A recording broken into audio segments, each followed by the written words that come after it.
अथ श्री लक्ष्मी हृदय स्तोत्रम्। श्रीदेवी प्रथमं नाम, द्वितीयम् अमृतोद्भवा, तृतीयं कमला प्रोक्ता, चतुर्थं चन्द्रशोभना, पंचमं विष्णुपत्नी च, षष्ठं श्रीवैष्णवी तथा, सप्तमं तु वरारोहा, अष्टमं हरिवल्लभा, नवमं सारङ्गिणी प्रोक्ता, दशमं देवदेविका, एकादशं महालक्ष्मीः, द्वादशं लोकसुन्दरी, श्रीः पद्मा कमला मुकुन्दमहिषी, लक्ष्मी त्रिलोकेश्वरी, मा क्षीराब्धिसुता विरिञ्चिजननी, विद्या सरोजासना, सर्वाभीष्टफलप्रदेति सततं, नामानि ये द्वादश, प्रातः शुद्धतरः पठन्त्यभिमतान्, सर्वान् लभन्ते शुभान्। भद्रलक्ष्मीस्तवं नित्यं, पुण्यमेतच्छुभावहम्। काले स्नात्वापि कावेर्यां, जप श्रीवृक्षसन्निधौ इत्येतत् गोष्पतिप्रोक्तं, लक्ष्मीहृदयमुत्तमं। तौलौ स्नात्वा तु कावेर्यां, जपेत् श्रीवृक्षसन्निधौ। तौलौ सह्योद्भवातीर्थे, श्रीरङ्गे स्नानमाचरन्, जपेत्तत्कमलास्तोत्रं, सर्वान् कामान् वाप्नुयात्। ये यथा मां प्रपद्यन्ते, तांस्तथैव भजाम्यहम्। मम वर्तमानुवर्तन्ते मनुष्याः पार्थ सर्वशः, तेषां सततयुक्तानां भजतां प्रीतिपूर्वकं। ददामि बुद्धियोगं तं, येन मामुपयान्ति ते, तेषामेवानुकम्पार्थम् अहमज्ञानजं तमः नाशयाम्यात्मभावस्थः, ज्ञानदीपेन भास्वता। अस्येषाना त्वमसि जगतः, संश्रयन्ती मुकुन्द। लक्ष्मीः पद्मा जलधितनया, विष्णुपत्नीन्दिरेति, यन्नामानि श्रुतिपरिपणान्, येवमावर्तयन्तो नावर्तन्ते दुरितपवन प्रेरिते जन्मचक्रे। श्रीदेवी प्रथमं नाम, द्वितीयम् अमृतोद्भवा, तृतीयं कमला प्रोक्ता, चतुर्थं चन्द्रशोभना, पंचमं विष्णुपत्नी च, षष्ठं श्रीवैष्णवी तथा, सप्तमं तु वरारोहा, अष्टमं हरिवल्लभा, नवमं सारङ्गिणी प्रोक्ता, दशमं देवदेविका, एकादशं महालक्ष्मीः, द्वादशं लोकसुन्दरी, श्रीः पद्मा कमला मुकुन्दमहिषी, लक्ष्मी त्रिलोकेश्वरी, मा क्षीराब्धिसुता विरिञ्चिजननी, विद्या सरोजासना, सर्वाभीष्टफलप्रदेति सततं, नामानि ये द्वादश, प्रातः शुद्धतरः पठन्त्यभिमतान्, सर्वान् लभन्ते शुभान्। भद्रलक्ष्मीस्तवं नित्यं, पुण्यमेतच्छुभावहम्। काले स्नात्वापि कावेर्यां, जप श्रीवृक्षसन्निधौ इत्येतत् गोष्पतिप्रोक्तं, लक्ष्मीहृदयमुत्तमं। तौलौ स्नात्वा तु कावेर्यां, जपेत् श्रीवृक्षसन्निधौ। तौलौ सह्योद्भवातीर्थे, श्रीरङ्गे स्नानमाचरन्, जपेत्तत्कमलास्तोत्रं, सर्वान् कामान् वाप्नुयात्। ये यथा मां प्रपद्यन्ते, तांस्तथैव भजाम्यहम्। मम वर्तमानुवर्तन्ते मनुष्याः पार्थ सर्वशः, तेषां सततयुक्तानां भजतां प्रीतिपूर्वकं। ददामि बुद्धियोगं तं, येन मामुपयान्ति ते, तेषामेवानुकम्पार्थम् अहमज्ञानजं तमः नाशयाम्यात्मभावस्थः ज्ञानदीपेन भास्वता। अस्येषाना त्वमसि जगतः संश्रयन्ती मुकुन्द लक्ष्मीः पद्मा जलधितनया विष्णुपत्नीन्दिरेति यन्नामानि श्रुतिपरिपणान् येवमावर्तयन्तो नावर्तन्ते दुरितपवन प्रेरिते जन्मचक्रे। श्रीदेवी प्रथमं नाम द्वितीयम् अमृतोद्भवा तृतीयं कमला प्रोक्ता चतुर्थं चन्द्रशोभना पंचमं विष्णुपत्नी च षष्ठं श्रीवैष्णवी तथा सप्तमं तु वरारोहा अष्टमं हरिवल्लभा नवमं सारङ्गिणी प्रोक्ता दशमं देवदेविका एकादशं महालक्ष्मीः द्वादशं लोकसुन्दरी श्रीः पद्मा कमला मुकुन्दमहिषी लक्ष्मी त्रिलोकेश्वरी माँ क्षीराब्धिसुता विरिञ्चिजननी विद्या सरोजासना सर्वाभीष्टफलप्रदेति सततं नामानि ये द्वादश प्रातः शुद्धतरः पठन्त्यभिमतान् सर्वान् लभन्ते शुभान् भद्रलक्ष्मीस्तवं नित्यं पुण्यमेतच्छुभावहम् काले स्नात्वापि कावेर्यां जप श्रीवृक्षसन्निधौ इत्येतत् गोष्पतिप्रोक्तं लक्ष्मीहृदयमुत्तमं तौलौ स्नात्वा तु कावेर्यां जपेत् श्रीवृक्षसन्निधौ तौलौ सह्योद्भवातीर्थे श्रीरङ्गे स्नानमाचरन् जपेत्तत्कमलास्तोत्रं सर्वान् कामान् वाप्नुयात् ये यथा मां प्रपद्यन्ते तांस्तथैव भजाम्यहम् मम वर्तमानुवर्तन्ते मनुष्याः पार्थ सर्वशः तेषां सततयुक्तानां भजतां प्रीतिपूर्वकं ददामि बुद्धियोगं तं येन मामुपयान्ति ते तेषामेवानुकम्पार्थम् अहमज्ञानजं तमः नाशयाम्यात्मभावस्थः ज्ञानदीपेन भास्वता। अस्येषाना त्वमसि जगतः संश्रयन्ती मुकुन्द लक्ष्मीः पद्मा जलधितनया विष्णुपत्नीन्दिरेति यन्नामानि श्रुतिपरिपणान् येवमावर्तयन्तो नावर्तन्ते दुरितपवन प्रेरिते जन्मचक्रे।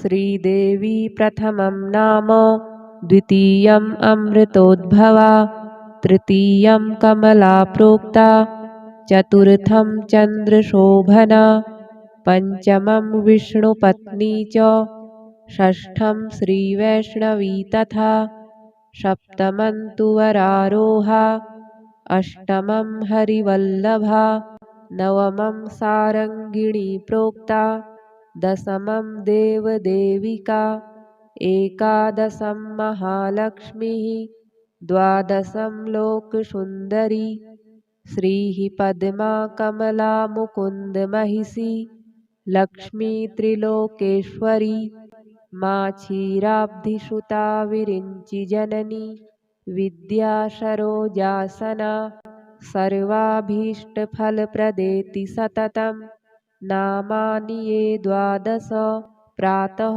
शुद्धतरः पठन्त्यभिमतान् सर्वान् लभन्ते शुभान् भद्रलक्ष्मीस्तवं नित्यं पुण्यमेतच्छुभावहम् काले स्नात्वापि कावेर्यां जप श्रीवृक्षसन्निधौ इत्येतत् गोष्पतिप्रोक्तं लक्ष्मीहृदयमुत्तमं तौलौ स्नात्वा तु कावेर्यां जपेत् श्रीवृक्षसन्निधौ तौलौ सह्योद्भवातीर्थे श्रीरङ्गे स्नानमाचरन् जपेत्तत्कमलास्तोत्रं सर्वान् कामान् वाप्नुयात्। ये यथा मां प्रपद्यन्ते तांस्तथैव भजाम्यहम्। मम वर्तमानुवर्तन्ते मनुष्याः पार्थ सर्वशः। तेषां सततयुक्तानां भजतां प्रीतिपूर्वकं ददामि बुद्धियोगं तं। येन मामुपयान्ति ते तेषामेवानुकम्पार्थम् अहमज्ञानजं तमः नाशयाम्यात्मभावस्थः ज्ञानदीपेन भास्वता। अश्येषाना त्वमसि जगतः संश्रयन्ती मुकुन्द। लक्ष्मीः पद्मा जलधितनया विष्णुपत्नीन्दिरेति। यन्नामानि श्रुतिपरिपणान् येवमावर्तयन्तो नावर्तन्ते दुरितपवन प्रेरिते जन्मचक्रे। श्रीदेवी प्रथमं नाम द्वितीयम् अमृतोद्भवा तृतीयं कमला प्रोक्ता चतुर्थं चन्द्रशोभना पञ्चमं विष्णुपत्नी च षष्ठं श्रीवैष्णवी तथा सप्तमं तु वरारोहा अष्टमं हरिवल्लभा नवमं सारङ्गिणी प्रोक्ता दशमं देवदेविका एकादशं महालक्ष्मीः द्वादशं लोकसुन्दरी श्रीः पद्मा कमला मुकुन्दमहिषी लक्ष्मी त्रिलोकेश्वरी मा क्षीराब्धिसुता विरिञ्चिजननी विद्या सरोजासना सर्वाभीष्टफलप्रदेति सततं नामानि ये द्वादश प्रातः शुद्धतरः पठन्त्यभिमतान् सर्वान् लभन्ते शुभान्। भद्रलक्ष्मीस्तवं नित्यं पुण्यमेतच्छुभावहम्। काले स्नात्वापि कावेर्यां जप श्रीवृक्षसन्निधौ इत्येतत् गोष्पतिप्रोक्तं लक्ष्मीहृदयमुत्तमं। तौलौ स्नात्वा तु कावेर्यां जपेत् श्रीवृक्षसन्निधौ। तौलौ सह्योद्भवातीर्थे श्रीरङ्गे स्नानमाचरन् जपेत्तत्कमलास्तोत्रं सर्वान् कामान् वाप्नुयात्। ये यथा मां प्रपद्यन्ते तांस्तथैव भजाम्यहम्। मम वर्तमानुवर्तन्ते मनुष्याः पार्थ सर्वशः। तेषां सततयुक्तानां भजतां प्रीतिपूर्वकं ददामि बुद्धियोगं तं। येन मामुपयान्ति ते तेषामेवानुकम्पार्थम् अहमज्ञानजं तमः नाशयाम्यात्मभावस्थः ज्ञानदीपेन भास्वता। अश्येषाना त्वमसि जगतः संश्रयन्ती मुकुन्द। लक्ष्मीः पद्मा जलधितनया विष्णुपत्नीन्दिरेति। यन्नामानि श्रुतिपरिपणान् येवमावर्तयन्तो नावर्तन्ते दुरितपवन प्रेरिते जन्मचक्रे। श्रीदेवी प्रथमं नाम द्वितीयम् अमृतोद्भवा तृतीयं कमला प्रोक्ता चतुर्थं चन्द्रशोभना पञ्चमं विष्णुपत्नी च षष्ठं श्रीवैष्णवी तथा सप्तमं तु वरारोहा अष्टमं हरिवल्लभा नवमं सारङ्गिणी प्रोक्ता दशमं देवदेविका एकादशं महालक्ष्मीः द्वादशं लोकसुन्दरी श्रीः पद्मा कमला मुकुन्दमहिषी लक्ष्मी त्रिलोकेश्वरी मा क्षीराब्धिसुता विरिञ्चिजननी विद्या सरोजासना सर्वाभीष्टफलप्रदेति सततं नामानि ये द्वादश प्रातः शुद्धतरः पठन्त्यभिमतान् सर्वान् लभन्ते शुभान् भद्रलक्ष्मीस्तवं नित्यं पुण्यमेतच्छुभावहम् काले स्नात्वापि कावेर्यां जप श्रीवृक्षसन्निधौ इत्येतत् गोष्पतिप्रोक्तं लक्ष्मीहृदयमुत्तमं तौलौ स्नात्वा तु कावेर्यां जपेत् श्रीवृक्षसन्निधौ तौलौ सह्योद्भवातीर्थे श्रीरङ्गे स्नानमाचरन् जपेत्तत्कमलास्तोत्रं सर्वान् कामान् वाप्नुयात् ये यथा मां प्रपद्यन्ते तांस्तथैव भजाम्यहम् मम वर्तमानुवर्तन्ते मनुष्याः पार्थ सर्वशः तेषां सततयुक्तानां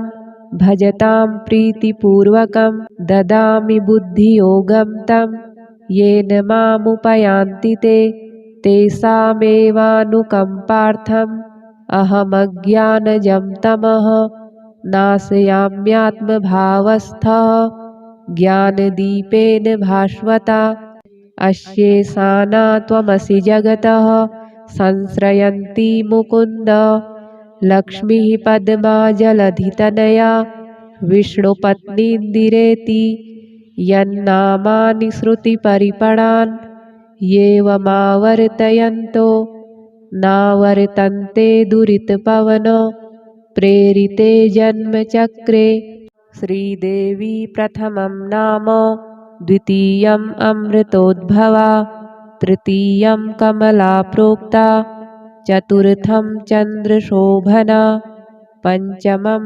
विष्णुपत्नी च षष्ठं श्रीवैष्णवी तथा सप्तमं तु वरारोहा अष्टमं हरिवल्लभा नवमं सारङ्गिणी प्रोक्ता दशमं देवदेविका एकादशं महालक्ष्मीः द्वादशं लोकसुन्दरी श्रीः पद्मा कमला मुकुन्दमहिषी लक्ष्मी त्रिलोकेश्वरी मा क्षीराब्धिसुता विरिञ्चिजननी विद्या सरोजासना सर्वाभीष्टफलप्रदेति सततं नामानि ये द्वादश प्रातः शुद्धतरः पठन्त्यभिमतान् सर्वान् लभन्ते शुभान् भद्रलक्ष्मीस्तवं नित्यं पुण्यमेतच्छुभावहम् काले स्नात्वापि कावेर्यां जप श्रीवृक्षसन्निधौ इत्येतत् गोष्पतिप्रोक्तं लक्ष्मीहृदयमुत्तमं तौलौ स्नात्वा तु कावेर्यां जपेत् श्रीवृक्षसन्निधौ तौलौ सह्योद्भवातीर्थे श्रीरङ्गे स्नानमाचरन् जपेत्तत्कमलास्तोत्रं सर्वान् कामान् वाप्नुयात् ये यथा मां प्रपद्यन्ते तांस्तथैव भजाम्यहम् मम वर्तमानुवर्तन्ते मनुष्याः पार्थ सर्वशः तेषां सततयुक्तानां भजतां प्रीतिपूर्वकं ददामि बुद्धियोगं तं येन मामुपयान्ति ते तेषामेवानुकम्पार्थम् अहमज्ञानजं तमः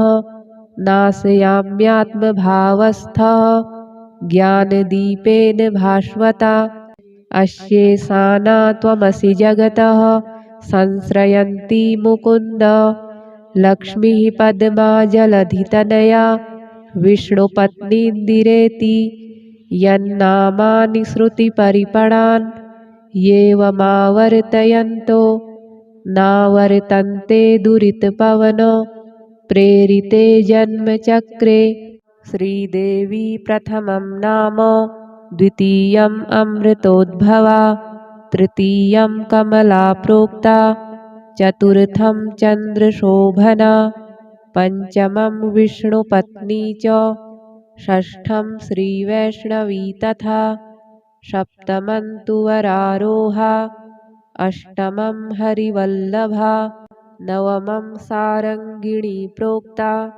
दशमं देवदेविका एकादशं महालक्ष्मीः द्वादशं लोकसुन्दरी श्रीः पद्मा कमला मुकुन्दमहिषी लक्ष्मी त्रिलोकेश्वरी मा क्षीराब्धिसुता विरिञ्चिजननी विद्या सरोजासना सर्वाभीष्टफलप्रदेति सततं नामानि ये द्वादश प्रातः शुद्धतरः पठन्त्यभिमतान् सर्वान् लभन्ते शुभान् भद्रलक्ष्मीस्तवं नित्यं पुण्यमेतच्छुभावहम् काले स्नात्वापि कावेर्यां जप श्रीवृक्षसन्निधौ इत्येतत् गोष्पतिप्रोक्तं लक्ष्मीहृदयमुत्तमं तौलौ स्नात्वा तु कावेर्यां जपेत् श्रीवृक्षसन्निधौ तौलौ सह्योद्भवातीर्थे श्रीरङ्गे स्नानमाचरन् जपेत्तत्कमलास्तोत्रं सर्वान् कामान् वाप्नुयात् ये यथा मां प्रपद्यन्ते तांस्तथैव भजाम्यहम् मम वर्तमानुवर्तन्ते मनुष्याः पार्थ सर्वशः तेषां सततयुक्तानां भजतां प्रीतिपूर्वकं ददामि बुद्धियोगं तं येन मामुपयान्ति ते तेषामेवानुकम्पार्थम् अहमज्ञानजं तमः नाशयाम्यात्मभावस्थः ज्ञानदीपेन भास्वता अस्येषाना त्वमसि जगतः संश्रयन्ती मुकुन्द लक्ष्मीः पद्मा जलधितनया विष्णुपत्नीन्दिरेति यन्नामानि श्रुतिपरिपणान् येवमावर्तयन्तो नावर्तन्ते दुरितपवनो प्रेरिते जन्मचक्रे श्रीदेवी प्रथमं नाम द्वितीयम् अमृतोद्भवा तृतीयं कमला प्रोक्ता चतुर्थं चन्द्रशोभना पञ्चमं विष्णुपत्नी च षष्ठं श्रीवैष्णवी तथा सप्तमं तु वरारोहा अष्टमं हरिवल्लभा नवमं सारङ्गिणी प्रोक्ता दशमं देवदेविका एकादशं महालक्ष्मीः द्वादशं लोकसुन्दरी श्रीः पद्मा कमला मुकुन्दमहिषी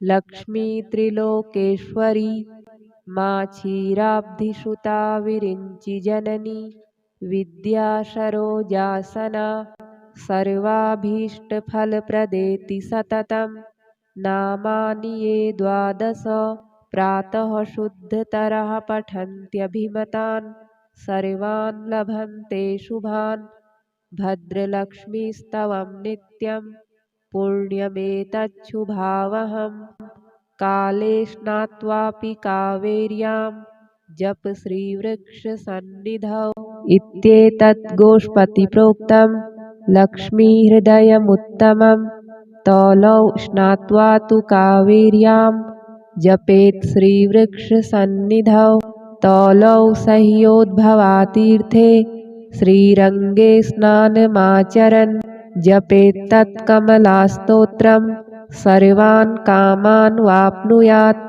ये यथा मां प्रपद्यन्ते तांस्तथैव भजाम्यहम् मम वर्तमानुवर्तन्ते मनुष्याः पार्थ सर्वशः तेषां सततयुक्तानां भजतां प्रीतिपूर्वकं ददामि बुद्धियोगं तं येन मामुपयान्ति ते तेषामेवानुकम्पार्थम् अहमज्ञानजं तमः नाशयाम्यात्मभावस्थः ज्ञानदीपेन भास्वता अस्येषाना त्वमसि जगतः संश्रयन्ती मुकुन्द लक्ष्मीः पद्मा जलधितनया विष्णुपत्नीन्दिरेति यन्नामानि श्रुतिपरिपणान् येवमावर्तयन्तो नावर्तन्ते दुरितपवनो प्रेरिते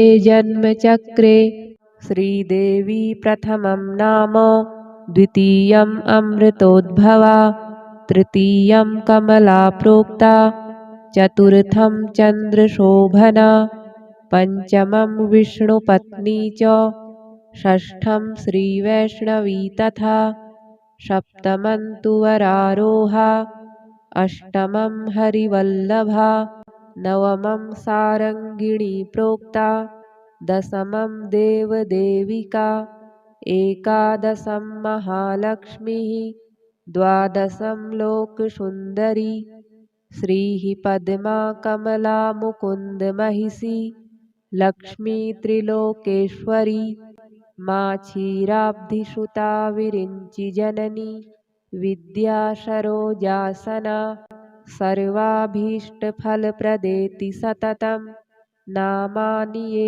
द्वादश प्रातः शुद्धतरः पठन्त्यभिमतान् सर्वान् लभन्ते शुभान् भद्रलक्ष्मीस्तवं नित्यं पुण्यमेतच्छुभावहम्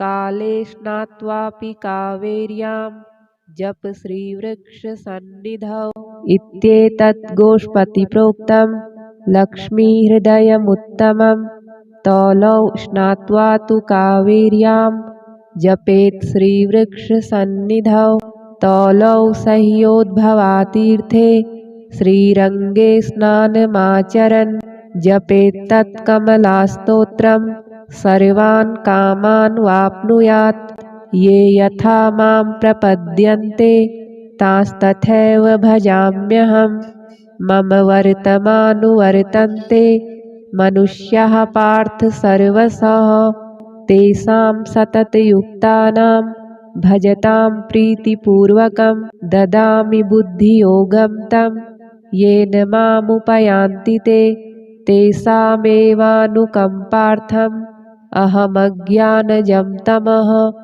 नाशयाम्यात्मभावस्थः ज्ञानदीपेन भास्वता अश्येषाना त्वमसि जगतः संश्रयन्ती मुकुन्द लक्ष्मीः पद्मा जलधितनया विष्णुपत्नीन्दिरेति यन्नामानि श्रुतिपरिपणान् येवमावर्तयन्तो नावर्तन्ते दुरितपवन प्रेरिते जन्मचक्रे श्रीदेवी प्रथमं नाम द्वितीयम् अमृतोद्भवा तृतीयं कमला प्रोक्ता चतुर्थं चन्द्रशोभना पंचमं विष्णुपत्नी च षष्ठं श्रीवैष्णवी तथा सप्तमं तु वरारोहा अष्टमं हरिवल्लभा नवमं सारङ्गिणी प्रोक्ता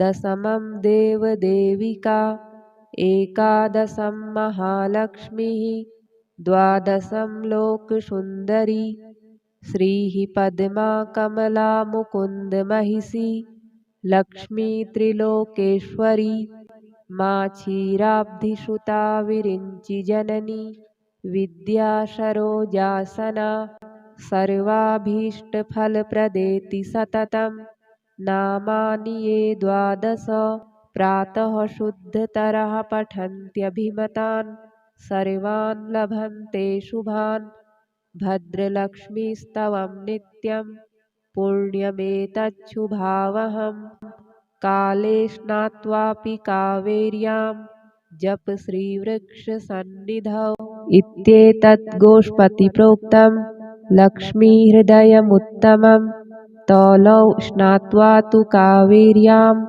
जपेत् श्रीवृक्षसन्निधौ तौलौ सह्योद्भवातीर्थे श्रीरङ्गे स्नानमाचरन् जपेत्तत्कमलास्तोत्रं सर्वान् कामान् वाप्नुयात् ये यथा मां प्रपद्यन्ते तांस्तथैव भजाम्यहम् मम वर्तमानुवर्तन्ते मनुष्याः पार्थ सर्वशः तेषां सततयुक्तानां भजतां प्रीतिपूर्वकं ददामि बुद्धियोगं तं येन मामुपयान्ति ते तेषामेवानुकम्पार्थम् अहमज्ञानजं तमः नाशयाम्यात्मभावस्थः ज्ञानदीपेन भास्वता। अश्येषाना त्वमसि जगतः संश्रयन्ती मुकुन्द। लक्ष्मीः पद्मा जलधितनया विष्णुपत्नीन्दिरेति। यन्नामानि श्रुतिपरिपणान् येवमावर्तयन्तो नावर्तन्ते दुरितपवन प्रेरिते जन्मचक्रे।